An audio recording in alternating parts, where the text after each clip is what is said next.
58번? 그러니까 집합의 연산 전까지예요. 오늘 개념도 집합의 연산 전까지만 나갈 거예요.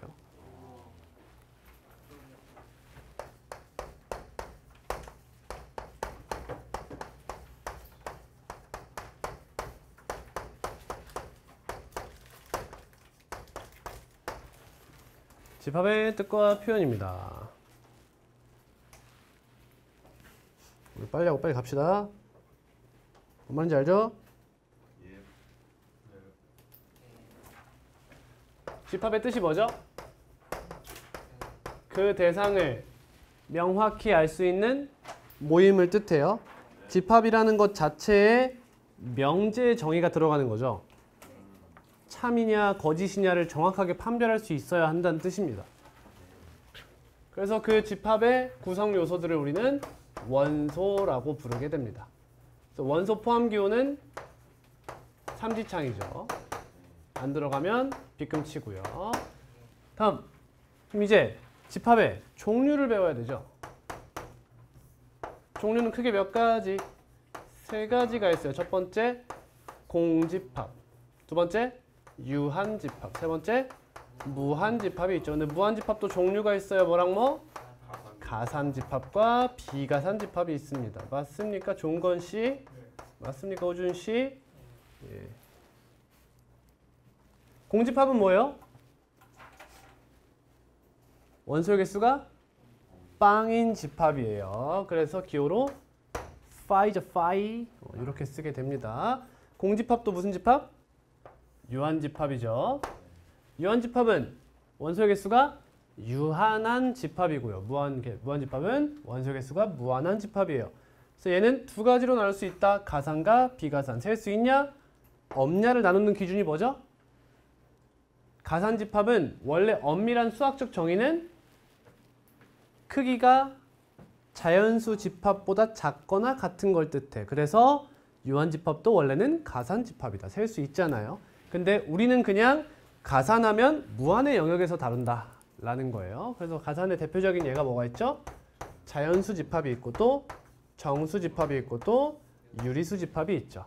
비가산 집합의 대표적인 예는 실수 집합이 있을 거예요. 이해되시죠? 그럼 이제 집합의 표현법을 배워요. 몇 가지?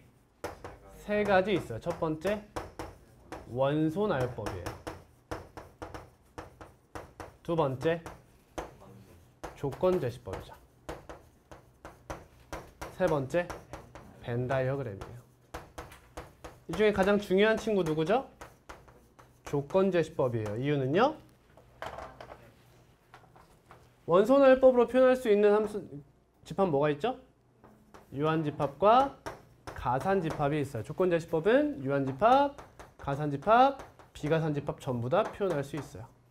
벤 다이어그램은 유한집합만을 표현해요. 그래서 이렇게 받아들여야 된다. 원소 나열법과 조건제시법은 비가산집합을 표현할 수 있는 것과 없는 것으로 나뉘게 된 것이고 벤 다이어그램은 누구의 전유물이죠? 유한집합의 전유물이에요. 그래서 집합이 유한집합으로 나오면 벤 다이어그램으로 많이 해결을 하게 되죠. 이러한 메커니즘은 어디까지 흘러가죠?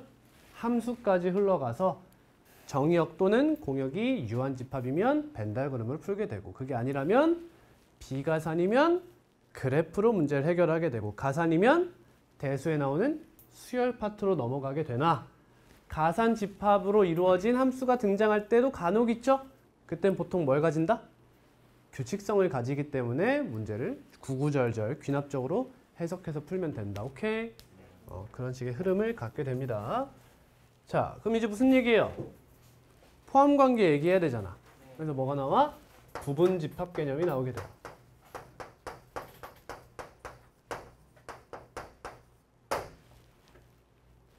집합 A가 집합 B의 부분집합이면 A, 이지창 B.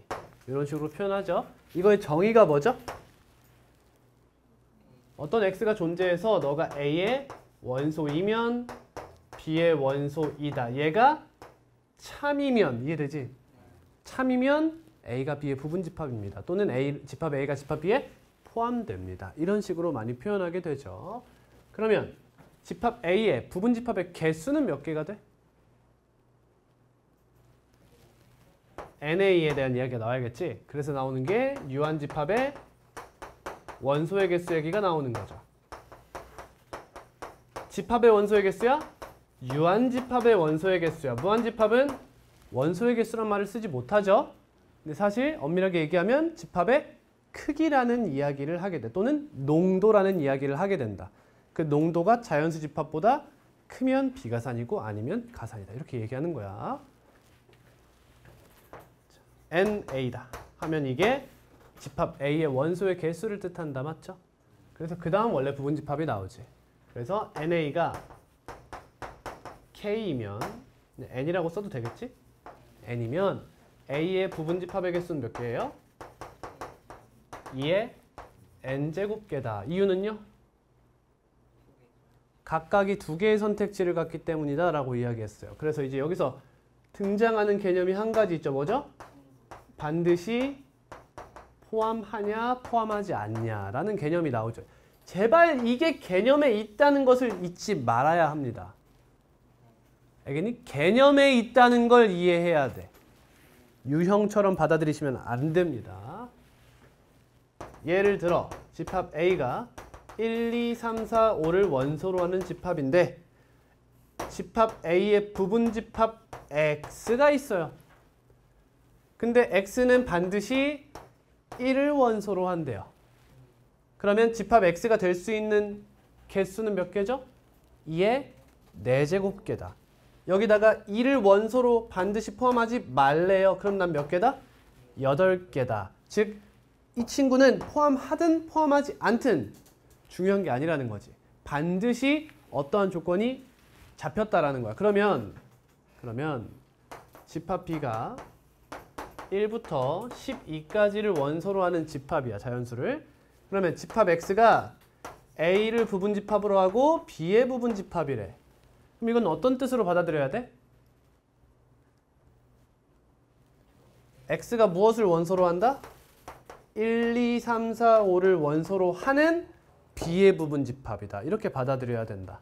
따라서 X의 개수는 2의 12-5 거듭제곱이다. 그래서 128이다. 이런 식으로 받아들여야 돼. 알겠죠? 그리고 뭐 제가 이것까지 지금 말씀드려야 될지 모르겠지만 이런 문제 나오잖아. 이제 헷갈리는 문제 이런 거 있지. 그래가지고 선지에 이제 이지창이랑 삼지창 같이 나오잖아. 그럼 뭘로 맞춰 다? 삼지창으로 전부 다 바꿔서 표현해야 된다. 오케이?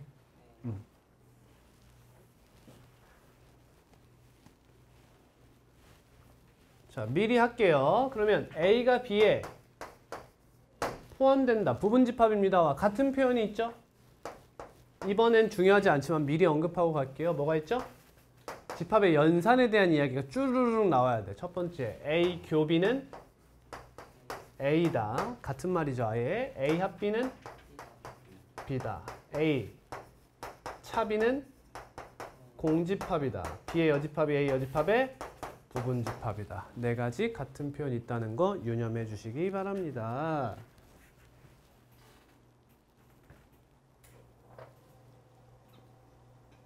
다 했네요. 연산해버릴까? 아니다. 문제나 풀자.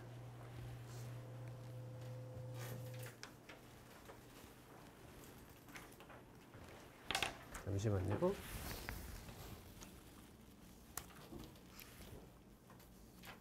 연산까지 개념은 칠게요. 일단 문제 풀다 니네 쓸 수도 있잖아. 물론 안 써도 풀리는 문제여서 나오는 거겠지만 그래도 쓰니까.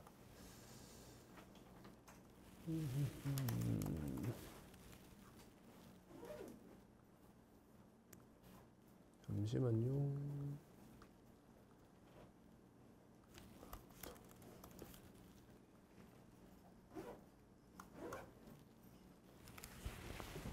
파일은 올렸어요.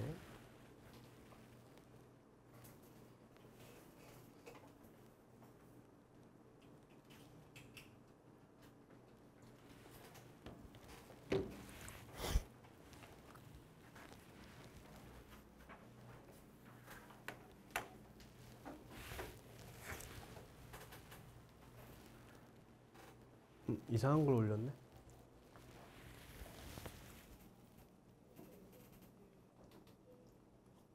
이상한 건 아닌가.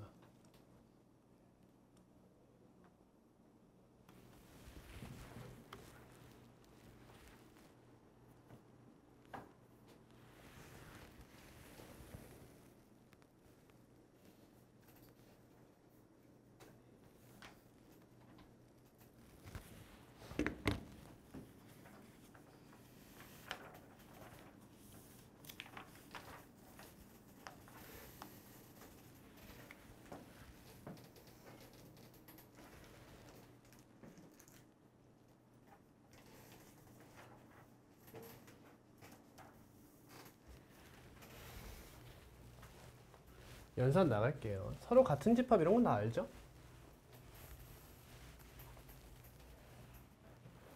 다음 시간에 좀 더 자세하게 하고 오늘은 기본적인 것만 이야기할게요. 집합의 연산자는 크게 몇 가지 있어요? 5가지 있어요. 원래 4개지만 첫 번째 교집합, 합집합, 차집합, 여집합, 서로소. A 교비 정의가 뭐죠? 무슨 집합이죠? X바 X는 A의 원소, 2고 B의 원소이다. 합집합은 여기가 5월이 들어가죠. 차집합은 A 차집합 B라 하여 A의 원소이지만 B의 원소는 아니다. 여집합 A의 여집합하면 X는 일단 뭐의 원소? 전체 집합의 원소. 하지만 뭐의 원소는 아니다? A의 원소는 아니다. 서로소는 A와 B가 서로소다 하면 교집합이 공집합입니다. 연산자는 아니지만 같이 그냥 넣어서 암기하자. 그래서 이 친구를 어떻게도 쓸 수 있어요? 이걸 X의 뭐의 원소? B의 여집합의 원소라고 이야기할 수도 있죠. 그래서 얘는 A 교비의 여집합과 같다는 게 뒤에 성질에서 다시 한번 등장하게 됩니다. 자, 성질 갑니다. 교집합에 대한 성질 뭐 다 할게요. A교 A 뭐 되죠? A 됩니다. A교 A 여집합 공집합입니다. A교 공집합 공집합이죠. A교 전체 집합 A가 됩니다. A 합 A는 A 합 A 여집합은 전체 집합. A 합 공집합은 A 합 전체 집합은 전체 집합이죠. A 차집합 A는 공집합입니다. A 차집합 A 여집합은 A입니다. 따라하고 있죠? 대답을 안 하고 계시네. A 차집합 공집합은 A예요. A 차집합 전체 집합은 공집합이 되죠. 맞니? 얘들아, 여기까지는 연산 법칙에 의하면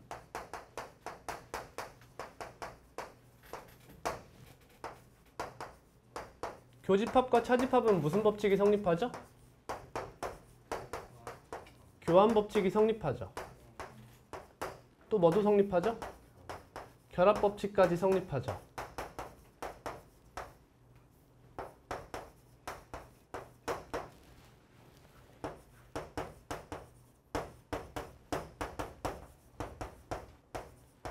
또 뭐도 있어요? 분배 법칙도 있죠. A교 B와 A교 C의 합집합 이렇게 표현할 수 있죠. 반대도 괜찮죠? 그 다음 또 하나가 더 있죠. 뭐 있죠? 드모르간이 있죠.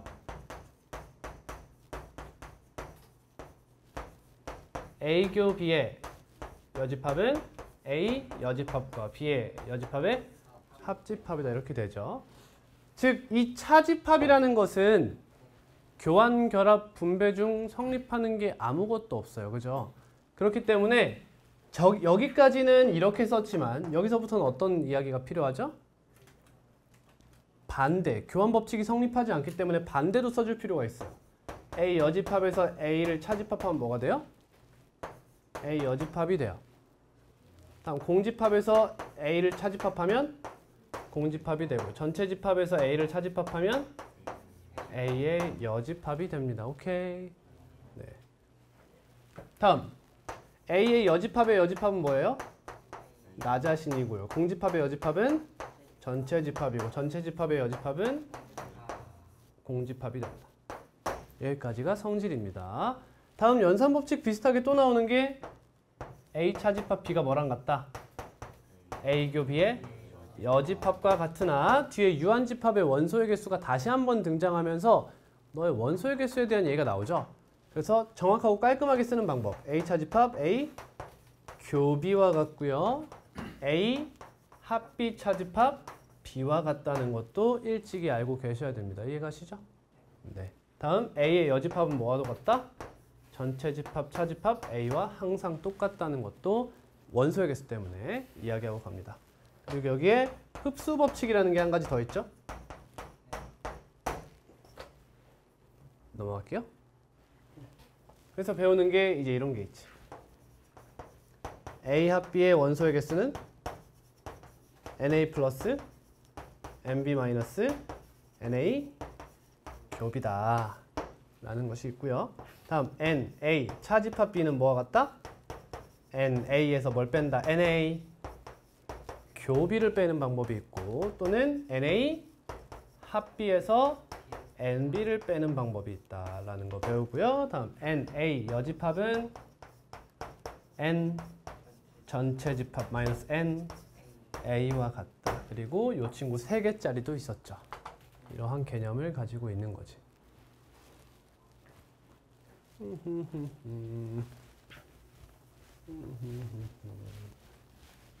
대략적인 개념은 이렇게 구성되어 있어요.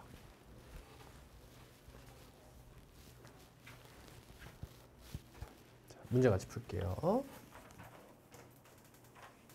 이거 뭐야? 왜 집합이 뜻값 표현이라 돼 있어? 여러분도 그렇니? 아, 뜻값 표현으로 돼 있네. 전체가 집합 연산도 다 같이 들어있는 거예요. 죄송합니다.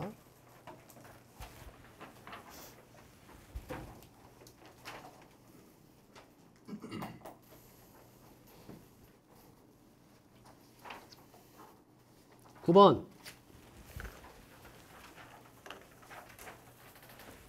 9번 전체 집합 1, 2, 3, 4, 5를 원소로 하는 집합인데 집합 A가 2, 4를 원소로 하고 있어요. 1번 어떻게 바꿔요? 1번 어떻게 바꿔요? A는 2를 원소로 합니다. 로 바꾸면 되겠고요. 2번은 A는 3을 원소로 하지 않습니다. 이렇게 바꾸면 되겠죠. 다음 3번 NU-NA가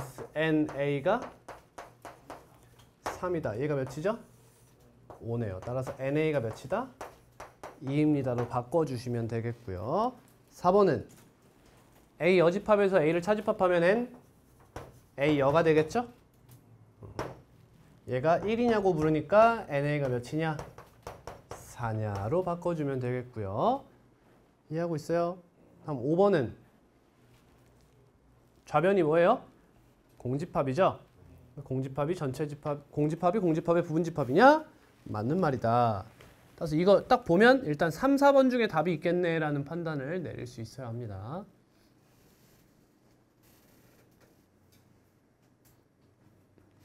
다음 12번.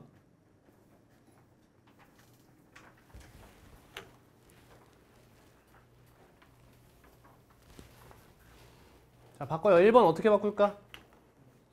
조금 바꿀 게 없어요. 무조건 맞는 말이죠. 모든 집합은 공집합을 부분집합으로 합니다. 그럼 2번은 어떻게 바꿔요? A가 뭘 원소로 한다? 공집합을 원소로 하는 집합을 원소로 합니까? 맞는 말인가요? 여기 원소로 있죠. 그러니까 2번도 맞는 말이에요. 그럼 3번 이러한 원소가 있나요? 없네요. 3번이 답입니다. 4번 1을 원소로 하는 집합을 원소로 합니다. 맞는 말이죠? 이렇게 풀면 되겠다.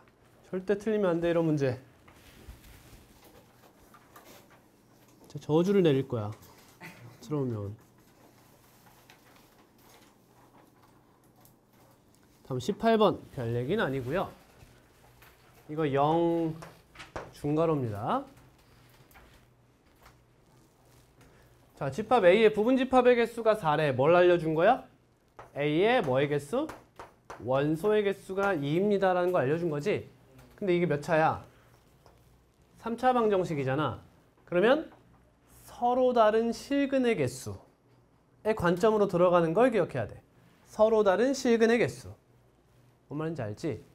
실근이 몇 개인지가 중요한 게 아니야. 왜? 원소는 같으면 한 번만 쓰잖아. 그러니까 서로 다른 실근의 개수가 2입니다. 이런 얘기예요. 그럼 이걸 뭐 해야 돼, 우리? 인수분해해야 돼요. 그지? 근데 결국 우리 미적분 1에 가면 이 친구 뭐 할까? 보통 그래프 그리거나 하거든요. 지금 여기서는 제가 무슨 얘기를 해주고 싶냐면 3차 방정식에 대한 이야기를 잠깐 하고 싶어요.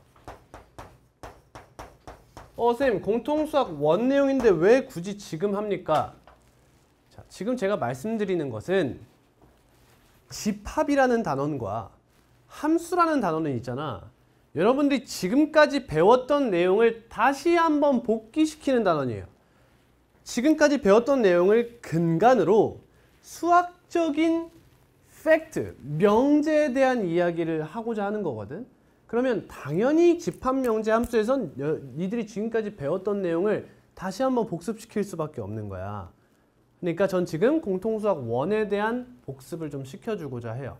복습하면서 심화 내용까지 이야기를 해보겠다는 거야. 자, 3차 방정식에 대한 얘기 한번 해볼게요. 원래 3차 방정식 풀이 어떻게 진행되는지 기억하세요? 결국 3차식은 0 형태가 3차 방정식이잖아. 그럼 이 형태의 풀이는 항상 어떻게 진행됐었냐면 좌변을 뭐 한다? 인수분해한다. 이게 핵심이었어. 2차 방정식의 풀이 어떻게 진행돼? 첫 번째 인수분해, 두 번째 완전제곱식, 세 번째 근해 공식. 결국엔 뭐 하고 싶은 거야? 좌변을 인수분해해서 A 곱하기 B는 0 형태를 만들어가지고 A는 0과 B는 0이라는 무슨 방정식? 몇 차 방정식? 1차 방정식으로 만드는 것이 목표인 거예요. 그리고 그 1차 방정식의 해법이 뭐야? 바로 행렬이라는 도구를 이용하는 선형대수학인 거지.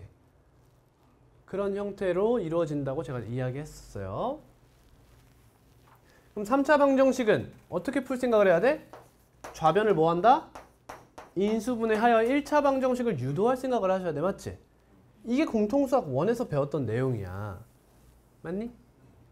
근데 이는 무슨 얘기와 같냐면 3차 방정식의 해법을 배웠지만 도리어 벽을 만난 기분을 느껴야 돼. 나는 모든 3차 방정식을 풀 순 없겠네? 라는 생각이 들어야 한다는 거야. 결국 나는 어떤 것만 풀 수 있어? 좌변이 인수분해 되는 형태만 풀 수 있다는 거지. 즉 이거 이해돼야 돼. 나는 이렇게 1차식 하나라도 뜯어낼 수 있어야 문제를 해결할 수 있다는 거야. 이게 뭔 말인지 이해돼? 이걸 뜯어낼 수 있어야 문제를 해결할 수 있다. 오케이? 이걸 뜯어낼 수 없으면 우리는 1차 방정식과 2차 방정식의 완벽한 해법을 알아.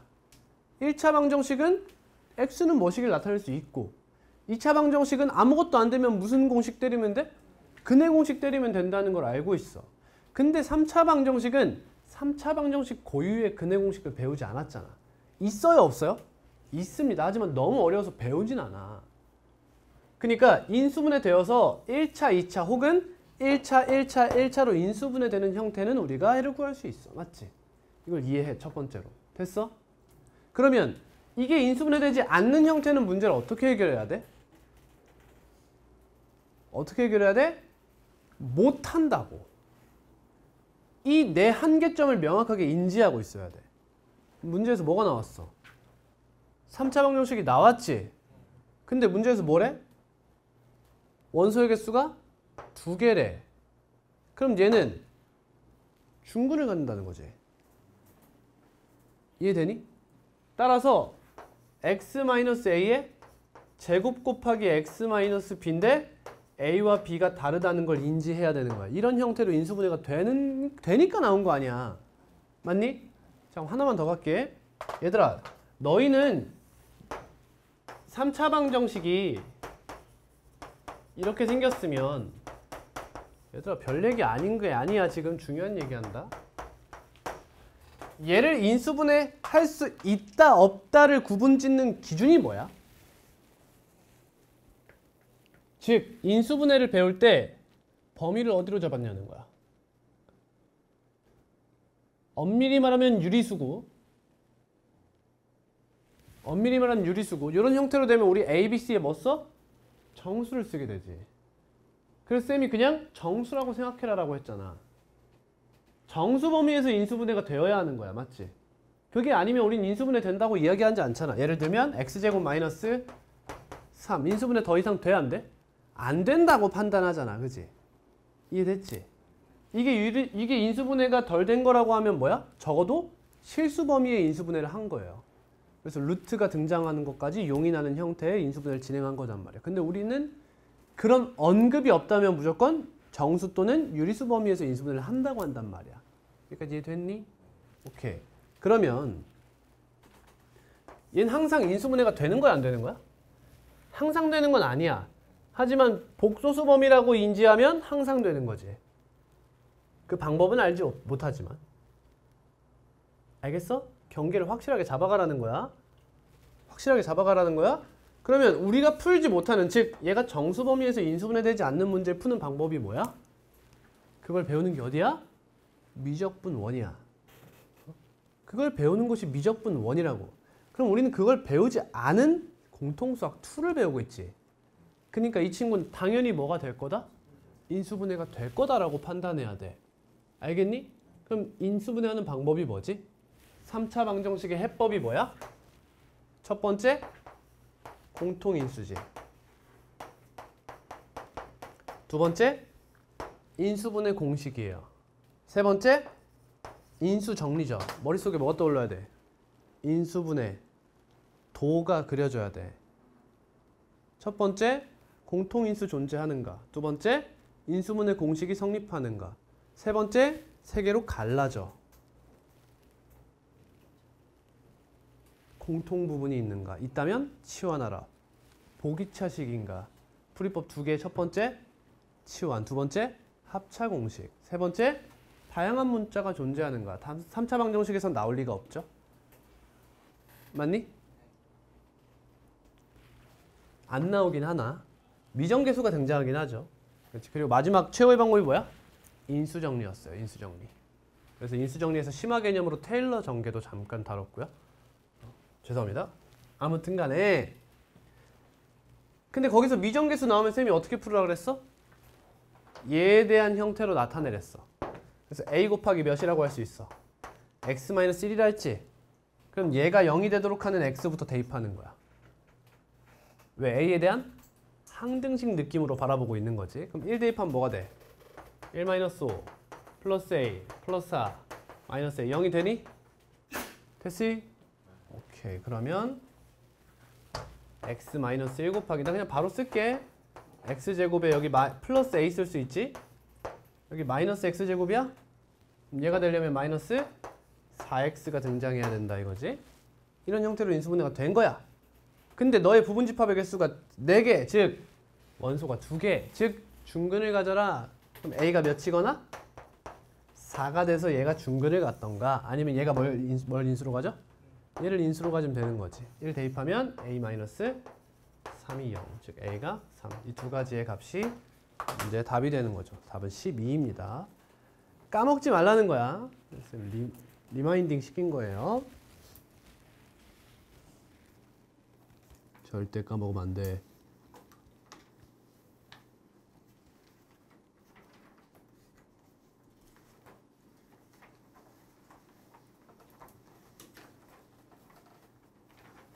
우리 방학 때 풀었던 거 기억나요? 34번?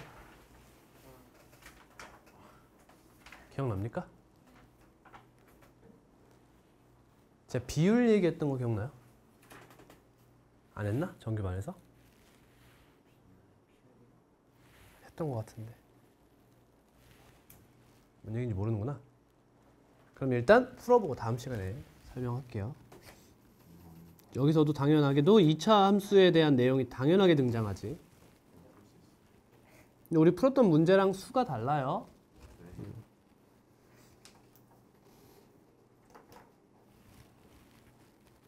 아, 집합에 대해서 어디까지 설명해야 될까?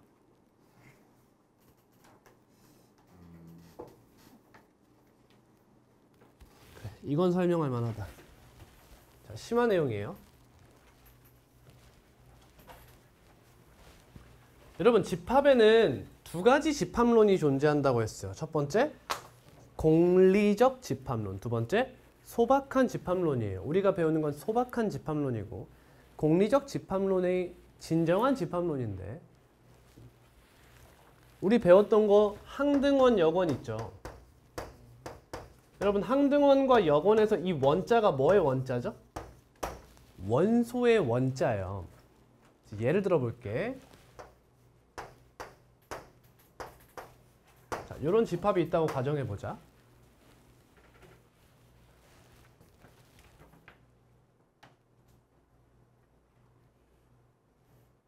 자, 쌤이 하나의 집합을 가져와 볼게요. 어떤 집합이냐면 A 플러스 B를 원소로 하는 집합이야. 근데 A, B가 뭐냐? A의 원소야. 이렇게. 그럼 얘는 원소 나열법으로 표현해 볼 수 있겠지. 뭐가 있지?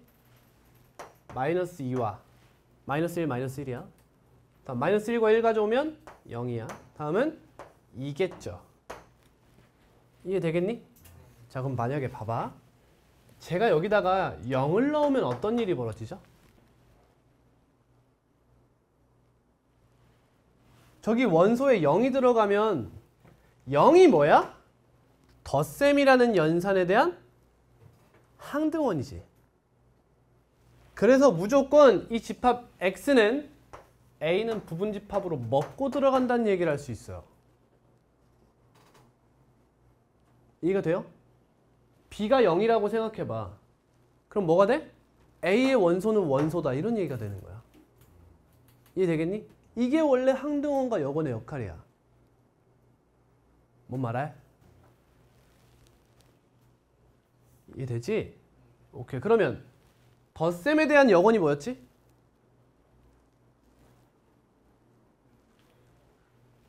1의 덧셈에 대한 역원이 뭐야? 마이너스 1 아니야? 그래서 아까 쌤이 준 이러한 친구는 x가 이런 친구면 무엇을 원소로 가져? 0이라는 항등원을 원소로 가져갈 수밖에 없지. 이해되겠니? 이런 이야기를 하는 거거든. 그래서 나중에 이제 무슨 얘기를 하게 되냐면 군이라는 집합과 환이라는 집합과 채라는 집합에 대한 이야기를 하게 되어 있어. 군은 영어로 그룹이고 환은 서클이고 채는 필드예요. 됐니? 집합은 영어로 뭐야? 셋이야, 셋. 여기서 여러분들이 실생활에서 들어보지 않은 단어가 없죠. 집합은 그렇게 긴밀한 연관성이 있는 건데 군, 그룹이잖아. 그룹하면 무슨 느낌이 들어? 어떠한 공통점을 갖는 객체들이 모여서 형성한 모임이야. 어? 서클. 너 서클 들어봤지? 불량 서클. 이런 얘기 들어봤잖아. 맞지? 필드 어때? 너네 생물 나눌 때 필드라고 써. 뭐지? 뭐지? 목? 강 이런 거 있잖아. 필드라고 부르거든. 어? 이 각각이 갖는 의미가 있어요. 예를 들면 이런 거야. 어떤 집합은 군이 될 수 있고 어떤 집합은 환이 될 수 있고 어떤 집합은 채가 될 수 있는 거야. 근데 군, 환, 채를 동시에 만족시키잖아? 그럼 이제 실수 집합이 되고 막 이러한 어떤 집합의 단계가 있는 거예요. 근데 제가 이거를 엄밀하게 가르칠 생각은 전혀 없어요. 왜? 여기까지 배울 필요가 없어 그냥. 근데 출제자의 마인드엔 이게 항상 있다는 걸 알아야 돼. 무슨 말을 하고 싶은 거냐? 어떤 집합이 나한테 등장하잖아. 그러면 그 집합이 갖는 특성을 고려하라는 거야. 근데 그 특성이 그냥 문제마다 이상하게 특이하게 들어가는 특징을 보라는 게 아니라 뭘 확인하라는 거냐면 그 집합이 원소끼리 더하면 뭐가 되나? 빼면 뭐가 되나? 곱할 때 특징이 있나? 나눌 때 특징이 있나? 이걸 항상 보라는 거야. 예를 들어 이런 집합이 있어. 그럼 이 집합을 보면 저는 무슨 생각이 드냐면요. 제 생각이 곧 출제자의 생각이겠죠. 전 무슨 생각이 드냐면요. 당연히 쉬운 문제는 그냥 쉽게 풀면 되지만 조금 난이도가 있는 문제에서 이 친구가 나오면 이런 생각이 들어요. 10이다. 이런 생각이 먼저 들어요, 저는. 2다. 무슨 말 알아? 두 원소의 합의 최대 최소가 먼저 보이는 거야.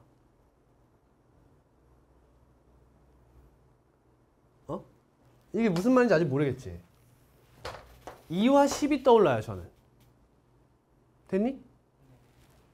봐봐. 마이너스 3, 마이너스 2, 마이너스 1, 0, 1, 2, 3을 원소로 하는 집합이 있어. 그럼 첫 번째로 떠오르는 게 저는 이 새끼와 관계성이 먼저 보이는 거예요.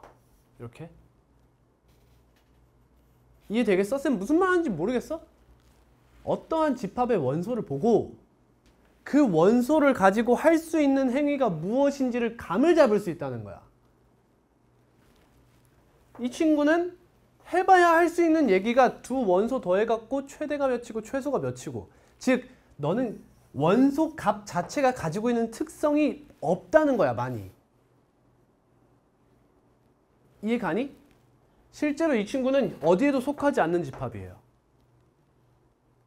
그러니 넌 특성이 없으니까 이 집합 자체의 특징을 가지고 무언가 이야기하지 않겠다는 결론에 도달할 수 있는 거야.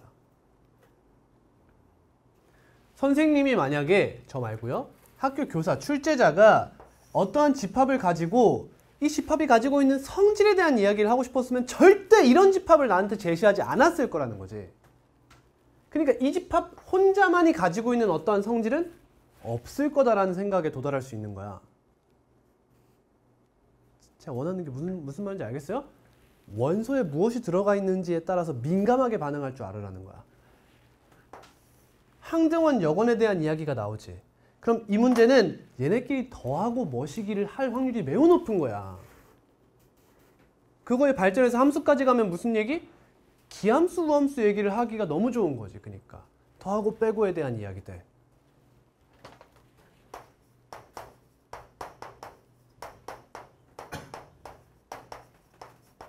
어때? 곱셈이란 연산자가 나오기가 너무 좋은 거야. 이해가 되지? 자, 문제로 가서 문제에서 등장하는 집합들을 한번 천천히 보자.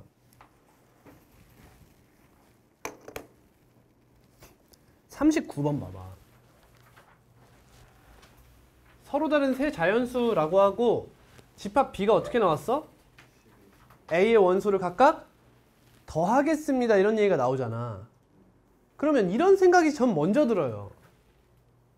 A 플러스 B 플러스 C가 뭘까? 이런 생각이 먼저 드는 거야. 이해가 되니? 결국 A와 B와 C는 대칭적인 관계를 가지고 있잖아. 이게 무슨 말인지 알겠지? 예를 들어 얘가 가능한 게 뭐가 있어? 그러니까 무슨 나온다? 이런 거야. 봐봐. 집합 B라는 친구가 될 수 있는 건 원소로 뭐가 들어갈 수 있지? A 플러스 B가 들어갈 수 있고 B 플러스 C가 들어갈 수 있고 C 플러스 A가 들어갈 수 있잖아. 그럼 우리는 A, B, C의 대소를 매겨도 되고 안 매겨도 되는 거잖아.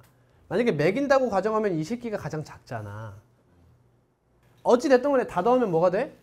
2 곱하기 A 플러스 B 플러스 C가 될 수 있지 않냐는 거야. 그러니까 이런 연산자가 나왔으니 덧셈에 대한 연산법칙이 떠올라야 된다. 이런 식으로 집합에 민감하게 반응하라는 거야.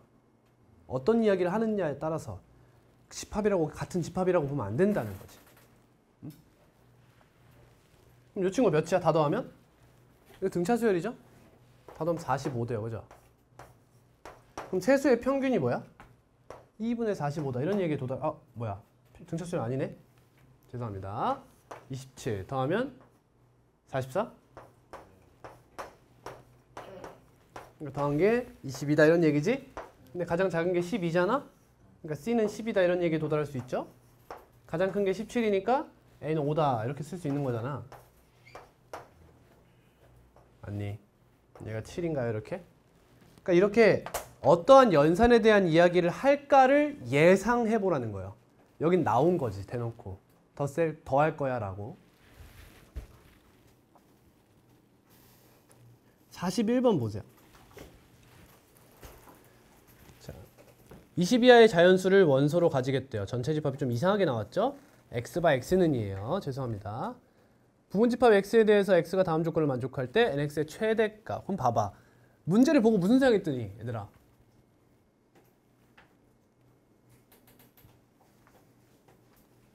무슨 생각이 들어? 저는 이런 생각부터 들어요. 자, 짝수에 보면 2분의 x라고 나왔지? 2분의 x는 x와 같을 수가 없어요. x가 몇이 아닌 이상? 0이 아닌 이상은. 근데 2분의 3x-1은 x와 같아지는 순간이 존재할 수도 있지 않나? 이런 생각이 먼저 들어요. 할 수 있겠나요? 응? 그러니까 얘들아 생각해봐. 이런 거 아니야. x가 어떤 값이 나왔어. 그러면 x가 나옴으로 인해서 하나의 원소가 들어가야 된다는 사실이 나온 거잖아. 그럼 얘가 들어가면 또 어떤 게 들어가야 된다는 사실이 나오는 거잖아. 그럼 어떤 게 걱정이 되는 거야? 전체 집합은 유한 집합인데 논리 자체는 계속 이어질 것 같은 느낌이 받는 거야. 이해가 되겠니? 그런 느낌을 받아야 된다는 거야. 오케이. 이해했나요? 그러니까 이 문제는 어떤 특정한 규칙이 있을 수밖에 없다 라는 사실에 도달한다는 거지. 제가 다 말씀드리는 건 사실 고등학교 1학년이 아니라 중학생 때부터 가지고 있어야 될 소양이야. 근데 집합에서 라도 그런 걸 제발 하라는 거지. 목이 아프다. 목이 아파. 45번 봐봐. 잘 들어봐.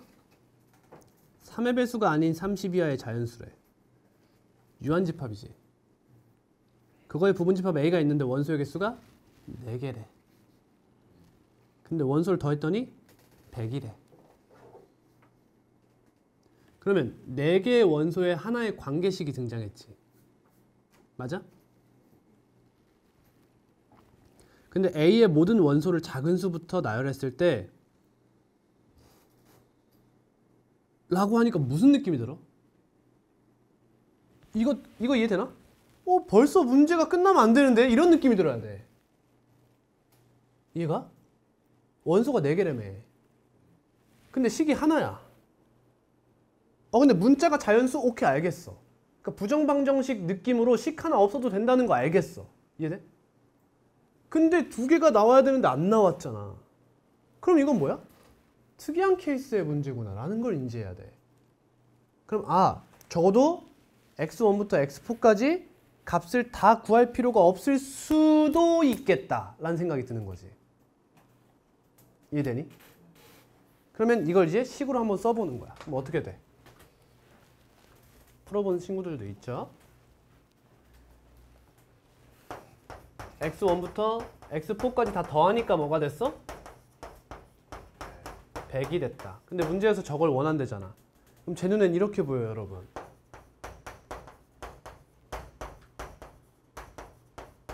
이런 느낌으로 보입니다. 물론 대소가 정확하기 때문에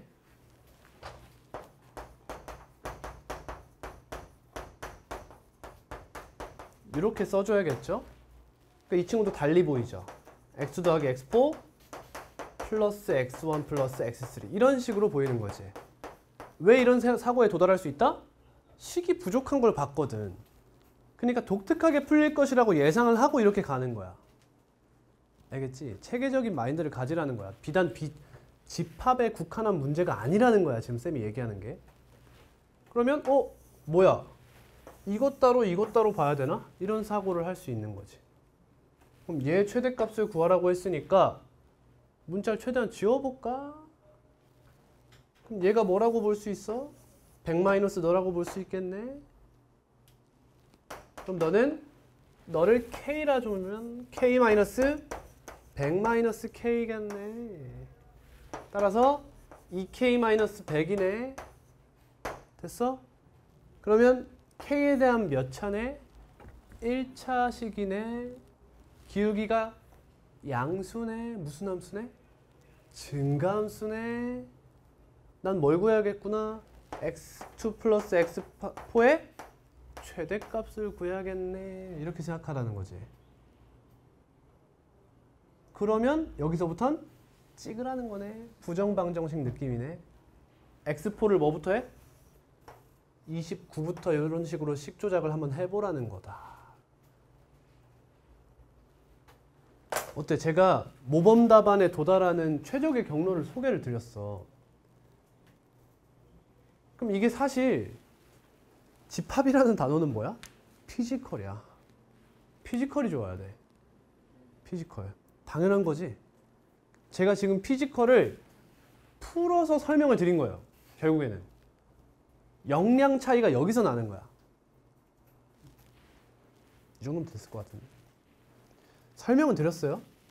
근데 이게 당연히 얘들아, 내가 모든 문제를 당연하게 풀 수 있는 방법을 전수할 수 없다는 걸 이해해야 돼. 지금까지 공부량에 따라도 다른 거고.